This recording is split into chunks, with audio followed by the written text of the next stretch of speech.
우리 깊은 차원의 예배해서 지금 13주, 14주째 보고 있죠. 깊은 차원의 예배 시리즈로 오늘은 예배의 상급에 대한 것을 보도록 할 겁니다. 우리가 예배를 매 주일 드리는 것 아니면 정기적으로 이렇게 하다 보니까 많은 사람들이 그냥 형식의 의식의 생활 속에 이렇게 빠져들어가다 보니까 그 중요함이라든가 예배가 왜 감사하고 한지를 잘 몰라요. 근데 예배를 드리고 나서의 결과를 보면 결과에서 돌파하는 것들을 찾아야 되는데 간증 들어보든지 뭔가 이렇게 돌파해야 된다 하는 상황이 오면 자기의 나쁜 상황을 이야기하고 거기에 초점을 맞추지 하나님이 해주실 것에 대한 기대도 안 해요. 근데 사실은 예배의 능력이 무엇인지를 알면 사실 예배 가운데 해결을 받거든요. 어떤 면에서는 기도보다 예배 가운데서 해결받는 게 더 커요. 그런데 많은 사람들이 이게 의식화되다 보니까 그냥 매주일 드리는 거지 하다 보니까 별로 이렇게 생각을 못해요. 그래서 묵상 시간도 예배 시간으로 해서 하나님께 가까이 가는 시간을 먼저 시작을 한다면 조금은 달라질 거예요. 왜냐하면 하나님이 예배 가운데 임하시니까. 기도 가운데 나 홀로 기도 가운데 임하신다는 말은 없어요. 성경에. 두세 사람이 모인 곳에 계세요. 그런데 예배 가운데는 예배를 위해서 우리를 창조하신 목적이 있기 때문에 하나님이 계세요. 그 차이를 알면 예배의 중요성에 대한 걸 많이 알 수 있어요. 그리고 예배 가운데서 나를 계속 만나주신다 하면 확실히 달라져요. 그런데 예배에 대한 것을 이해를 못하니까 사람들이 나의 어려운 문제, 나는 늘 광야 생활 속에 있다 하는 생각을 해요. 이제 제가 시리즈로 광야에 대한 것을 8주에 걸쳐서 말씀을 드릴 텐데 힘든 거는 이 땅에 살기 때문에 어차피 힘들 수 있어요. 그렇지만 그것이 광야라 한다면 광야 중에 하나님이 하시는 게 있어요. 놀라운 거는 세례 요한도 광야에서 외치는 소리였죠. 거기 하나님 만나는 자리입니다. 근데 하나님을 만나지는 않고 광야만 생각을 해요. 나 힘들어. 그럼 하나님은 뭐하러? 옆에 계셔도 못 봐요. 그러니까 우리가 초점을 맞춰야 되는 것이 하나님이라면, 믿는 자라면 세상식으로 살지 말라는 거죠. 예배를 드려야 돼요. 그러면 예배 가운데 오늘 특별히 예배의 상급에 대한 거, 예배로 돌파할 수 있는 그 결과가 무엇을 가져다 주는지 보도록 할 겁니다. 그래서 예배는 우리가 홀로 드려도 하나님이 와 계시는 시간이에요. 이거를 알아야 돼요. 기도는 홀로 할 때 하나님이 주님이 거기 계신다? 성경에는 없어요. 두세 사람이지. 그러면 예배 중요한 거. 예배에서 하나님이 어떻게 무엇을 하시는지를 보도록 하십시다. 마태복음 2장 말씀에서 볼 텐데 사실 크리스마스 날에 맞춰서 해보려고 하는데 날짜를 맞출 수가 없어가지고 다른 날 하게 되는데 이 말씀 우선 읽어보도록 하십시다. 마태복음 2장 1절 2절 말씀 먼저.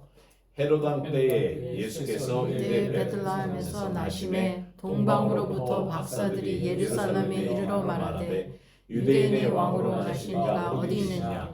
우리가 동방에서 그의 별을 보고 그에게 경배하러 왔노라 하니. 여기 경배라는 거는 예배예요. 예배하러 왔다 그래요. 예수님 앞에 예배하러 옵니다. 유대인의 왕. 11절 12절 말씀 봅시다. 집에 들어가 아기와 그의 어머니 마리아가 함께 있는 것을 보고 엎드려 아기께 경배하고 보배함을 열어 황금과 유황과 모략을 예물로 드리니라. 그들은 꿈에 헤롯에게로 돌아가지 말라 지시하심을 받아 다른 길로 고국에 돌아가니라. 자, 여기서 지시함을 받는다 그랬는데 하나님이 말씀하신 거죠. 경고를 받아요.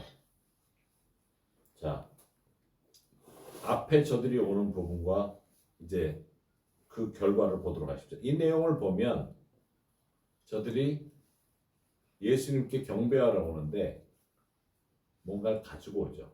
예배하러 오는데 가지고 와요. 우리도 예배하러 올 때 헌금이라는 옛날에는 헌물도 있었죠. 그래서 예배는 예물을 드림이 포함되어 있어요. 성경 전체를 둘러보면 예배와 예물을 드리는 것이 다 함께 나옵니다. 특히 구약에는 더 그렇게 정확하게 그 내용들이 설명이 되어 있어요. 그래서 하나님께 나올 때 예배 드린다는 것은 뭔가 손에 들고 오는 의식이 함께 포함이 되어 있는데, 물론 손을 들고 큰 소리로 감사하고 지난주에 보았던 대로 여러 가지 성경 단어들이, 예배에 대한 단어들이 나와 있다고 했는데, 물질을 드리는 것도 예물을 드리는 것도 예배의 방법으로 표현이 되어 있어요. 이게 왜 중요한가 하면 우리가 물질을 드린다는 것은 마음의 사랑의 표현이고 하나님을 향한 예배의 표현이기 때문에, 예배는 사랑과 표현이라는 건데 그것이 포함된 것이기 때문에 그렇습니다. 지금은 한국 교회에 그 옛날에는 헌금이 있으면 거기 또 쌀통이 있었어요. 그래서 쌀을 가지고 오시는 분들이 많아서 그 쌀을 갖다 부어놨어요. 요만한 자루에 가지고 오셔서, 그게 좀 처음에 보면 좀 희한할지 모르겠지만 이렇게 통이 있어서 거기다 이렇게 쭉 부어놓으셨어요. 옛날에 하도 가난하니까 그거를 일부를, 추수한 거를, 첫 열매를, 그래서 늘 그것을 가져오는, 특히 시골에서는 쌀을 더 많이 가져왔어요. 지금도 시골에서는 헌금보다는 실제로 거기 전도사님들 개척하러 가서 이렇게 얘기하는 거 들으면 파 몇 단 그만큼 가져오고, 쌀 가지고 오고, 감들 가져오고, 가을에는 굉장히 풍성하대요. 그래서 겨울에는 어떻게 사냐 했더니 그게 좀 힘든 일이라 그러더라고, 겨울에는.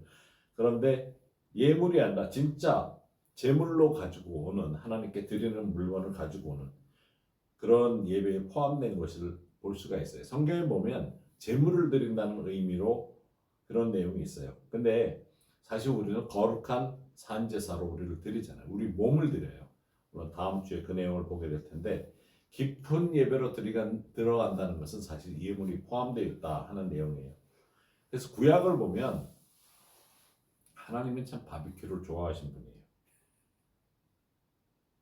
그래서 곡식도 좋아하시지만 이렇게 바비큐, 여러분들 바비큐, 저도 바비큐를 좋아해서 집에서 밤낮 바비큐 할 때 보면 그 기름 타는 냄새가 굉장히 고소해요. 좋아요. 근데 하나님도 좋아하시는 것 같아요. 항상 제가 고기 먹을 때마다 그 생각을 하는데, 하나님은 참 바비큐를 좋아하셨나 보다. 첫째 것을 드리고 고기를 드리게 하는 그런 예식이 있잖아요. 자, 깊은 차원의 우리가 예배를 들어갈 때 이 방법대로 하나님 앞에 들어간다, 하나님으로부터 오는 것이 있어요.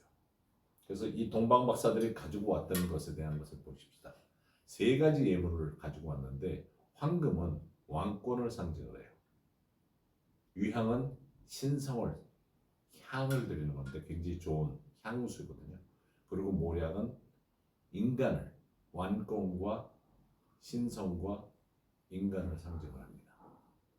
근데 이 모략은 또 예수님이 돌아가셨을 때 그 시체에다가 바르는, 냄새나지 않게 한 그런 의미도 있고, 그래서 예수님을 경배하러 와서 예배드리는데 그 내용 자체가 어떤 면에서는 예언적인 것이 다 있어요. 사실 이 동방 박사들은 과학 선생님들이었어요. 요즘도 선생님들이 그 시간당으로 치면 투자하는 시간에 비해서 월급을 제대로 못 받는데, 옛날에도 그랬을 거예요. 그래서 이분들이 우리 크리스마스 뭐 할 때 보면 왕관도 쓰고 오고, 굉장히 동방에서 온 왕들인 것처럼, 부자인 것처럼 이렇게 하는데, 멀리서 왔기 때문에 아마 너덜너덜한 옷으로 왔을 거예요. 먼지 가득하고, 그렇게까지 그 크리스마스 때 나오는, 카드에 나오는 그런 멋진 모습은 아니었을 거고, 그다지 돈 많이 벌지 못하는 그분들이 가져온 거예요. 그런데 최선을 다해서 가져온 것을 알 수 있어요. 금도 비싸고 유향도 비싸고 모략도 비쌌던 것이기 때문에 하나님께, 특히 예수님께 드릴 때 저들이 예언적으로 의미를 부여해서 가져왔다는 것이 놀라운 거죠. 자, 그러면 우리도 좀 헌금에 대한 걸 생각을 해볼 필요가 있어요. 우리가 헌금을 드릴 때 예언적으로 헌금을 드리나요? 좀 기도를 해볼 필요가 있어요. 물론 감사함으로 드리는 헌금 확실히 있어요. 근데 우리가 주님 앞에 나올 때 기도를 하면서 하나님 오늘은 어떤 의미로, 요새는 뭐 헌금 시간이 따로 없는 교회도 많고 인터넷으로 인터넷 뱅킹으로 다 드리는데, 그래도 하나님께 드릴 때 어떤 의미로 내 마음을 부여해서 사랑을 표현하면서 드릴 수 있는 잠깐의 여유가 있어야 됩니다. 그래서 하나님 앞에 예배하러 왔어야 할 때는 소중한 것을 가지고 나오는 거죠. 그럼 거기에 지금 말씀한 것처럼 어떤 예언적인 요소를 드릴 수 있어요. 오늘은 왕이신 주님께, 예수님 나를 구원해 주신 게 감사해서, 또 어떤 날은 치유해 주신 게 감사해서, 나를 늘 동행해 주시면서 인도해 주신 게 감사해서. 근데 이것은 내가 홀로 예배드리는 시간에도 필요하다는 거죠. 주님께 드리는, 내 마음을 드리고 하는 시간에 할 수 있어야 됩니다. 우선은 그러기 위해서는 먼저 온전히 내 마음을 드려야 되는 것이 예배의 시작이기도 하죠. 그래서 마음을 드리면서 나가야 되는데, 그렇다고 해서 하나님이 어떤 액수를 정하신 거나 그런 건 없어요. 하나님께 드릴 때 이만한 액수를 드리라, 성경에 이것을 드리라고 했지 그 액수의 차이는 없어요. 솔로몬은 왕이니까 1000마리를 드렸어요. 그런데 가난한 과부는 2렙돈 드리잖아요. 근데 그 사람이 드린 거나 솔로몬이 드린 거나 마음이 충분히 거기 들어가 있으면 상관이 없어요. 어떤 사람은 1000만 원 드리는 게 별거 아닐 거예요. 그렇지만 또 다른 사람에게는 그건 너무 큰 액수고. 그래서 이것을 하나님이 보실 때 어떤 액수를 정해놓고 보시는 게 아니라 그 마음을 놓고 보시기 때문에 다르다는 거죠. 그래서 우리가 예배는 드리는 것이 있어야 되는 것. 그리고 그러다 보니까 이 예배는, 예배 자체가 어떤 행위 의식이라기보다는 마음의 태도가 중요한 거죠. 마태복음 5장 23절 24절 말씀 함께 읽어보도록 하십시다. 그러므로 예물을 제단에 드리려다가 거기서 네 형제에게 원망들을 말하는 일이 있는 것이 생각나거든 예물을 제단 앞에 두고 먼저 가서 형제와 화목하고 그 후에 와서 예물을 드리라. 이 교회마다 헌금 시간이 있어서 잠시 헌금 드리기 전에 마음을 확인하십시다. 그러면 집으로 튀어가야 될 사람들 많아요. 아니면 밖에 나가서 전화해야 될 사람도 있을 거예요. 예물을 드리기 전에 내가 잘못한 게 있으면 먼저 화목하라고. 드리는 것도 중요하지만 그 태도, 마음의 태도 정리하는 게 사실은 더 중요하다는 거죠. 온전한 마음으로 드리지 못할 수 있기 때문에. 예수님이 이 말씀하시는 건 사실 마음의 태도, 마음의 상태를 확인을 하고 바꾸라는 거죠. 근데 이것이 왜 중요한가 하면 우리가 이것을 통해서 배워가야 되는 것이 가난의 영을 깨트리는 방법이기도 해요. 용서하는 것을 통해서 마귀의 공격을 깨트리는 것도 돼요. 예배 가운데 우리가 이것이 생활화된다 하면 많은 영역에 있어서 우리가 해결을 받는 방법인 거예요. 드리는 것이 사실 우리가 영적인 돌파를 시켜주는 방법이라고 그런다면 다 할 거예요. 근데 그것을 가지고 설교하기가 힘들어요, 교회에서는. 왜냐하면 헌금 많이 하라는 거로 착각을 하게 되니까 교회에서는 헌금의 중요성에 대해서 설명을 하기 힘들어요. 요즘 더 안 하지만. 그런데 중요한 것은 이것이 단순히 축복이라, 헌금을 강요하는 것이 아니라 축복이고 내가 지금 접한 광야 생활에서 돌파고 한다면 돌파하는 키가 하나님께 온전히 드리는, 마음에서부터 드리는 것이 있다고 한다면 얘기가 달라져요. 영적 전쟁 얘기 좋아해요. 근데 어떻게 이기냐고요. 반대적인 거. 근데 그 중에 하나가 예배 가운데 마음의 태도를 정리하면서 앞으로 나가는 겁니다. 그러면서 주님의 도우심이 예배 가운데 있다는 것을 경험하는 거죠. 설교 전에 하나님이 오늘 하나님 나라에 돈이 부족한데 이 사람들이 헌금을 얼마나 할래나 그러고 이렇게 주목하고 계시겠어요? 하나님이 뭐가 부족해서 하늘나라에서 이 사람들의 헌금을 얼마나 냈는지 축복을 얼마나 더 해줄까 그러고 고민하시지 않을 거예요. 절대로 그렇지 않죠. 우리가 사실 헌금에 대한 것을 올바로 가르쳐야 되는 이유가 잘못 이해를 해서 헌금을 더 많이 하면 내가 더 큰 축복을 받을 것이다 하는 착각 속에 들어간다면 욕심으로 헌금을 하죠. 더 축복을 많이 받기 위해서. 모든 문제의 시작은 욕심이에요. 욕심에서 나오는데 전혀 그렇지 않다는 거죠. 헌금을 많이 하니까 더 주시더라. 그런 간증은 아예 들을 필요도 없어요. 그러나 영적인 돌파를 할 수 있는 방법이다 그러면 그거는 내 마음에서부터 하나님 앞에서 드리는 것을 한번 생각해 보아야 되는 거죠. 여기서 중요한 것은 물질에 대한 부분인데 마태복음 6장 24절 함께 읽읍시다. 한 사람이 두 주인을 섬기지 못할 것이니 혹 이를 미워하고 저를 사랑하거나 곧 이를 중히 여기고 저를 경히 여김이라. 너희가 하나님과 재물을 겸하여 섬기지 못하느니라. 이게 재밌는 것이 재물이 영이에요. 영으로 지금 이야기를 하고 있어요. 원어에 보면 이 말씀에 우리말에는 하나님과 재물을 겸하여 섬기지 못하라 그러니까 돈하고 하나님인가 이렇게 하는데 재물의 영이에요. 원어에는. 그 재물의 영이라는 의미는 히라보에서 부하려는 영 혹은 부의 영이라고 불러요.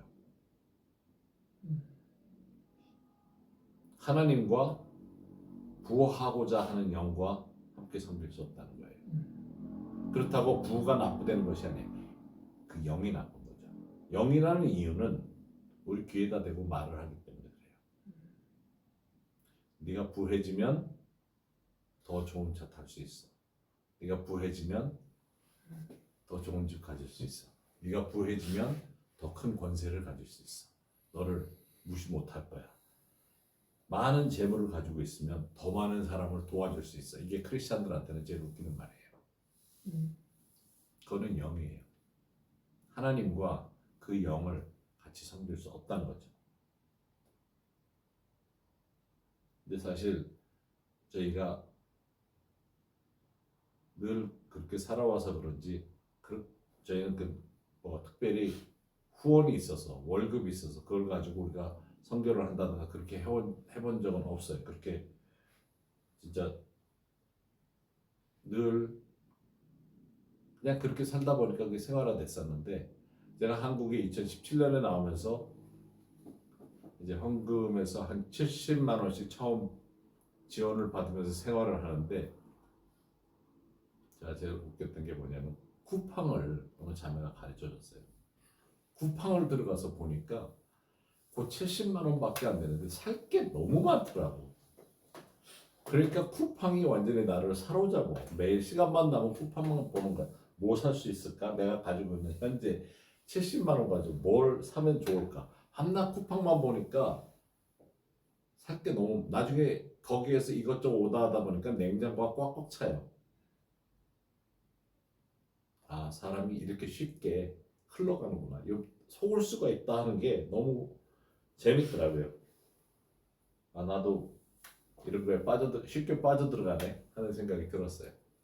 하나님과 재물을 함께 섬길 수 없게 우리가 유혹을 이길 수 있는 방법을 깨달아야 됩니다. 왜냐하면 이 세상은 물질적으로 우리가 물질적인 세상에 산다 그러잖아요. 계속 우리한테 얘기하는데 첫 번째는 내 수준보다는 낮게 절약하면서 살아야 돼요. 조금 낮게. 그리고 두 번째는 나눠줘야 돼요. 풍성하게 나눠주는 삶을 살아야 돼요. 자꾸. 그게 반대적인 영. 그래서 나는 고아의 영이나 가난의 영에서부터 벗어날 수 있는 방법인 거예요. 그래서 늘 부족한 것 같고 장래에 대해서 염려하는 것 같지만 그러다 보면 움켜쥐는데 하나님을 의지하면 풀어요. 움켜쥐질 않아요. 그 차이가 믿음에서 오는 거고 겸손하면서 오는 거고 늘 베푸는 삶 속에서 나도 풍요로운 것을 경험하게 되는 겁니다. 그래서 이 말씀 우리 시작하면서 보았던 마태복음 말씀대로 헤롯 왕 때에 동방 박사들이 오는데 이 내용이 어떤 것을 가져다 준 예배는 상급을 가져다 준다 하는 그 의미인데 2절 말씀에 보면 저들이 와서 유대인의 왕으로 나시니가 어디 계시냐 하면서 동방박사들이 예루살렘에 와서 물어봅니다. 별을 따라오기까지는 예루살렘까지는 왔어요. 여러분들 지도를 보면 예루살렘에서 더 동쪽으로 가야 베들레헴이 있어요. 그러니까 위에서부터 내려오거든요. 동방박사들이라는 게 이제 이라크나 이란 이쪽에서 왔을 텐데 길이 쭉 오면은 남쪽으로 와서 예루살렘에 와요. 예루살렘에 도착해서 산 아래쪽 예루살렘이 조금 높은 지역에 있으니까 베들레헴 지금 가사 있는 쪽이 아니고 피엘로는 피엘로인데 그 팔레스타인 사람들이 사는 동부 쪽에 거기에 베들레헴이 있어요. 그래서 거기까지 쭉 내려가야 됩니다. 근데 희한하게도 이 사람들이 처음 왔던 길이 예루살렘이에요. 별이 예루살렘까지만 인도해요. 와서 유대인의 왕이 어디 있느냐 물어보죠. 예배하러 왔다고. 그러니까 깜짝 놀라죠. 전부 다. 막상 예루살렘에서 모르고 있었으니까. 그래서 거기에서 성경에 나온 대로 보니까 베들레헴이다. 그래서 베들레헴까지 가서 찾죠. 여기 11절 12절에 보면 집에 들어가서 예수님께 아기 예수님께 예배를 드리면서 헌물을 합니다. 예물을 갖다 드려요. 그런데 예배 드리고 난 후에 나타나는 게 뭡니까? 예배를 드리고 나니까 하나님의 음성을 들어요. 예배 때 우리가 온전히 주님 앞에 드리고 나면 하나님이 우리에게 말씀하십니다. 예배 때 하나님이 우리에게 말씀하시던 상황을 볼 수 있어요. 그것이 우리가 얻는 예배 때 예배를 통해서 얻는 상급이에요. 방향을 제시를 해주잖아요. 성경을 모르던 동방박사들이 예수께 와서 어디 나셨냐고 물어봐요. 그 예루살렘에 와서 예배를 듣고 나니까 예배를 드리고 나니까 예수님을 만나고 나니까 구주신 예수님을 확인하고 나니까 하나님으로부터 음성을 듣고 하나님으로부터 경고를 받고 하나님의 보호하심을 받는 겁니다. 만약에 예루살렘에 돌아가서 저기 베들레헴 어디 가니까 계시더라 하면 이 사람들도 처형당했을 거예요. 왜냐하면 당시에 헤롯은 아무도 믿지 않아서 자기 부인도 죽였고 자기 아들까지도 자기 왕위를 뺏을까 봐 죽이던 사람이에요. 예배 상급은 하나님으로부터 직접 받게 되는 음성이 있는 겁니다. 예배 상급은 하나님의 직접 만져주시는 마음에 와서 우리에게 필요한 말씀을 해주시는 영적인 것을 얻을 수 있다는 겁니다. 많은 사람들이 본인의 장래를 위해서 아니면 본인을 위해서 기도해달라 그럴 때 하나님이 뭐라고 말씀하시는지 들어달라 그래요. 근데 중요한 것은 예배 때 본인이 진정으로 나아가면 내가 들어야 되는 말씀은 하나님이 그 예배 때 말씀해 주실 수 있다는 겁니다.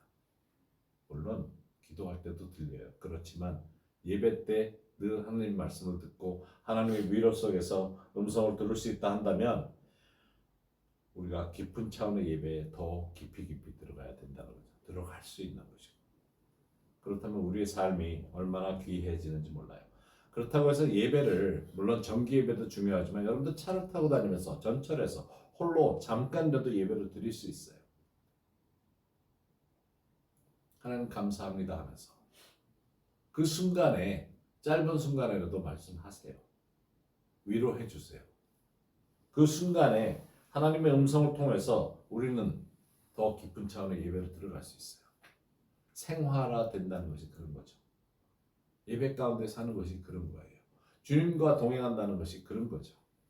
예배 가운데서 주님과 우리가 대화를 하고 싶다 그러는데 예배 가운데 들어가면 진정으로 예배 가운데 깊은 차원의 예배로 들어가면 들어갈수록 우리는 하나님으로부터 오는 공급을, 말씀을, 음성을, 위로를 모든 것을 받을 수 있다는 겁니다. 이 봄이 되니까 한국에 전화기에 경고 문자가 굉장히 많이 떠요. 뭐 밖에 나가지 말라고, 대기질 나쁘니까, 또 안전 안내 문자 해가지고 환경부에서 수시로 들어오는데 겨울에는 눈이 오니까 미끄러지니까 뭐 여러 가지 야외 공기가 나쁘면 야외 행동 상가라고 문자가 계속 들어와요. 팬데믹 때는 이걸 끊어놓을 수도 없을 정도로 계속 들어왔잖아요. 우리 동네 누구 몇 사람 코로나 걸렸다 그러면 그냥 밖에 나가지 말라 그러고 계속 들어왔는데 제가 그 생각을 했어. 우리가 진정으로 예배드리고 있으면 하나님께서 경고 문자를 계속 날리실 거예요. 정부에서 해준 것보다 훨씬 더 많은 경고 문자를 내가 제대로 가고 있지 못하다면 늘 알려주신 게 있을 거예요. 동방박사들이 저들이 주님 앞에 온전히 드렸을 때 생명을 구했던 것처럼 죽지 않고 살아서 집에 돌아갈 수 있었던 것처럼 꿈에서도 주님이 우리를 만나 주실 수 있다는 거죠. 악몽을 꾸는 게 아니라 좋은 꿈을 꾸는 하나님 앞에서 온전히 예배드리는 가운데 여러분들 모두가 예배의 중요성을 다시 한번 생각해 보시기 바랍니다. 하나님은 예배 가운데 우리를 만나 주시기를 원하세요. 하나님은 늘 예배 가운데 우리에게 더 좋은 것, 우리가 하나님께 드리고자 하는데 하나님은 더 좋은 것을 우리에게 주세요. 하나님 그런 분이세요. 아버지로서 더 귀한 것들을 나눠주기를 원하세요. 이 시간 기도하십시다. 우리 자신을 헌신하면서 다시금 예배를 향한 헌신을 하십시다. 하나님께 나 예배 더 드리기를 원합니다 하는, 그리고 매일매일 순간순간 예배 드리는 가운데 주님과 동행하는 삶을 살겠습니다 하는 주님 앞에 그 헌신을 하는 시간을 갖도록 하십시오. 주님께서는 우리가 헌신하며 나가기를 원하세요. 예배 가운데 주님을 만나기를 원하세요. 감사하며 지금 나가도록 하십시다.